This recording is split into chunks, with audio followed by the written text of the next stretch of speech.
नमस्कार, सबकी खबर.com यूट्यूब पर आपका स्वागत है। दर्शकों, चूंकि बहुत लंबे समय से चर्चा चल रही थी, ट्राइबल सेक्टर को प्रभावित करने के लिए सरकार पैसा एक्ट लाई है और पैसा कानून को मध्य प्रदेश भर में लागू करने के लिए 89 ब्लॉक्स में 20 जिलों में कोशिश की है कि वहाँ समन्वयकों की भर्ती की जाए। और वो समन्वयकों की जो भर्ती की जा रही है वह सरकार ने कर ली है, लेकिन उसमें संभावना ये जताई जा रही है, चर्चा ये है पूरे प्रदेश में कि वह संघ और भारतीय जनता पार्टी के कार्यकर्ताओं को उसमें जोड़ा है ताकि वो पोलिंग को मैनेज कर सकें। और इस पर जब बवाल मचा तो इस पर मुख्यमंत्री सचिवालय के एक डिप्टी सेक्रेटरी ने इस पर सफाई दी है, सोशल साइट पर सफाई दी है। सरकार की तरफ से कोई पक्ष नहीं आया। हमारे साथ अग्निबाण के संपादक श्री रविंद्र जैन जी हैं, वरिष्ठ पत्रकार हैं। हम आइए उनसे समझते हैं। आपका बहुत बहुत स्वागत है रविंद्र जी। क्या आपको लगता है ये जो पैसा कानून है इसमें जो हो रहा है उसमें हमारे दर्शकों को बताइए कि कहां कमी रह गई है जो सरकार सामने नहीं आ पा रही है, कोई डिप्टी सेक्रेटरी आ रहा है? देखिए शिशिर जी, ये बहुत गंभीर मामला है। मध्य प्रदेश में राज्य सरकार ने पैसा कानून को आदिवासियों के हित में लागू किया है, इसमें कोई दो राय नहीं है। लेकिन इस कानून को लागू करने के लिए पूरे 89 ब्लॉक 20 जिलों में समन्वयकों की भर्ती होनी थी ताकि वो इस कानून का फायदा आदिवासियों तक पहुंचा सकें। और ये जो समन्वयों की भर्ती थी, उस भर्ती के लिए राज्य सरकार ने उद्यमिता विकास केंद्र यानी कि सेट वेब को एजेंसी बनाया था जी। सेट मैप ने इस भर्ती के लिए बाकायदा विज्ञापन निकाले। मैं यह स्पष्ट कर दूं कि ये पूरी भर्तियां अस्थायी हैं, टेम्परेरी हैं। राज्य सरकार ने पहले दिन से तय किया है कि जो ब्लॉक में समन्वयक होंगे उनकी सैलरी 25,000 रुपये होगी और जिलों में जो समन्वयक होंगे उनकी सैलरी 45,000 रुपये होगी। और सेट मैप ने इसका विज्ञापन निकाला। लगभग 1 लाख से अधिक लोगों ने, मध्य प्रदेश के जो बेरोजगार युवक हैं, 1 लाख से अधिक लोगों ने इस पर अपना आवेदन दिया और हर आवेदक से सेट मैप ने 500 रुपये भी लिए, यानी 5 करोड़ रुपए सेट मैप के खाते में चले गए।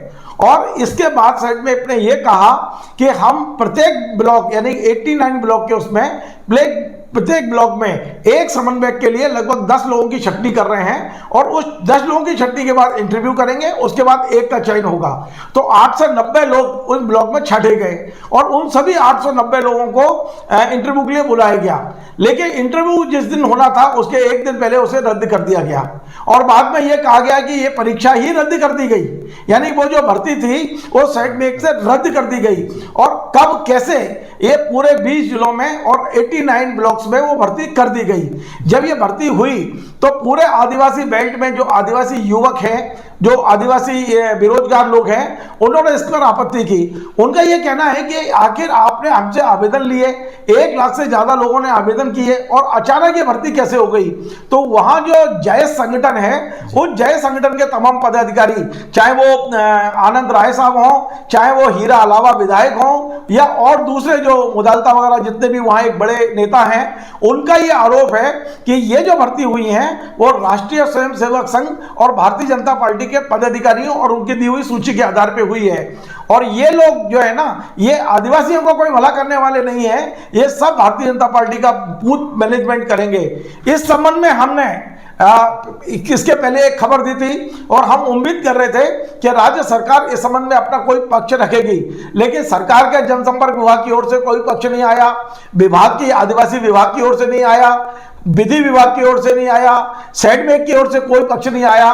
लेकिन सोशल मीडिया पर यदि किसी ने पक्ष रखा है तो वो है श्री लक्ष्मण मरकाम जी, जो डिप्टी सेक्रेटरी हैं इस समय मुख्यमंत्री सचिवालय में। उन्होंने सोशल मीडिया पर पक्ष रखा है और वो पक्ष पढ़कर मुझे ऐसा लगता है जैसे कोई बचकाना काम हुआ हो।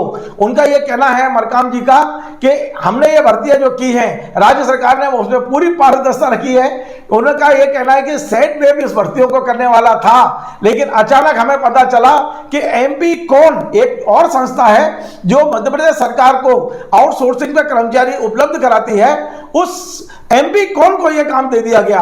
आखिर आपने पहले सेट मैप को क्यों दिया, सेट मैप से क्यों वापस लिया?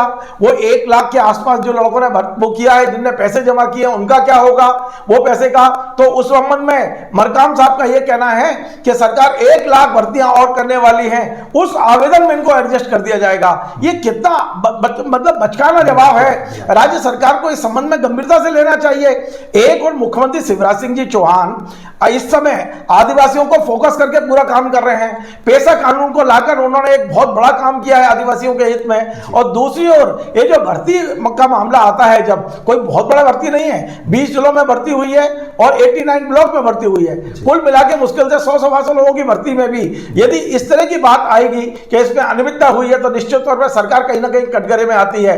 तो आप ये देखिए कि इस पूरे मामले में जो जवाब आया है वो एक तो डिप्टी सेक्रेटरी का जवाब आया है, जो मुझे नहीं लगता है कि सीधे सीधे इस काम के लिए जिम्मेदार हों, ना वो सेट मैप के कोई पदाधिकारी हैं, ना वो एमपी कौन के हैं। हाँ, ये जरूर है कि मुख्यमंत्री निवास में वो आदिवासियों के भले के लिए बहुत अच्छा काम कर रहे हैं, उनकी तारीफ की जा सकती है, लेकिन इस मुद्दे में उनका जो जवाब है वो जवाब किसी के भी गले नहीं उतर रहा है। आखिर क्यों भर्ती का आपने वो जारी किया नियुक्तियों के लिए, क्यों आपने विज्ञापन जारी किया, फिर अचानक वो कैंसिल क्यों किया गया, फिर अचानक एमपी कौन से नाम लेके भर्ती क्यों की गई। ये तमाम ऐसे मुद्दे हैं जिससे कहीं ना कहीं अभी तक सरकार कटघरे में दिखाई दे रही है। सरकार कटघरे में दिखाई दे रही है, इसका सीधा प्रमाण नजर आता है।